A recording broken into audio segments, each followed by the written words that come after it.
Good morning. Well, we're hanging out here at the Sleep Center of Southern California. Coming up, we're going to tell you why you might want to visit one of these places. We're going to talk to a patient, Owen, here. What you need to know coming up on the Fox 5 Morning News. Okay, all week long, the Fox 5 Morning News is trying to help you get a better night's sleep. And Fox 5's Matt Johnson is live in Encinitas with more. What you doing, Matt? Well, I'm just hanging out here. We are trying to educate people about sleep centers like this one. We're at the Sleep Center of Southern California, and I think that I got this assignment this morning because Tricky in the studio came up to me this morning and said, "You look like you haven't been sleeping." So I think I'm getting some tips from my buddy over here, Owen. Owen, tell me about what you're wearing. You are a patient here at the center. How did you become a patient? I became a patient basically because of my snoring. That's when I became aware that I have sleep apnea. And actually it was my wife that prodded me, or I should say demanded that I go have something done about it. And you're wearing a device. Tell me about your device in brief, and how does it help? This is the device that connects to my nostrils, that connects to the machine that blows air through my throat to hold my throat open so I can actually breathe during the night and fend off the sleep apnea.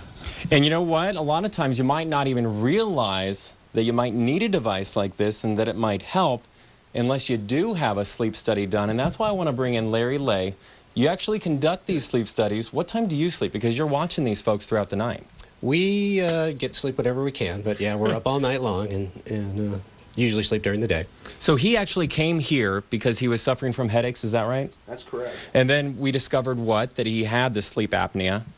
Yeah, and in order for us to do that, we have to instrument these patients. We put electrodes on their head, chest, and legs, bands around their chest and stomach, a little device on their finger to watch their oxygen and pulse, microphone on their throat, and a couple of devices on their upper lip to look at airflow and nasal pressure. So is that uncomfortable? It's a little uncomfortable, but you're probably more self-conscious about someone watching you. That's true. I was eventually able to fall asleep, and so it's a very doable thing from a patient standpoint. Would I only need to stay one night for a study? It's possible we might need 2 nights to evaluate somebody. How important is it? Very important that you, depending on the kind of treatment that we want to pursue, that 2 nights might be necessary. Well, how important is it to do a study like this and to really get to the root of the problem? Oh, I think people always feel like, gosh, I might be having trouble sleeping, and they don't do anything about it. So it's really important that you consider looking into your problems. And when people come back to the center, you know, like Owen, and they say, "My wife isn't mad at me, I'm sleeping through the night," how does that make you feel?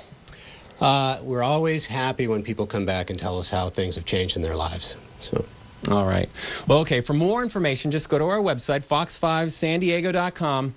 Friend, I might need a nap. Very tired. I'm going to send it back to you in the studio. You've earned it, Matt Johnson. Thank you for that live report.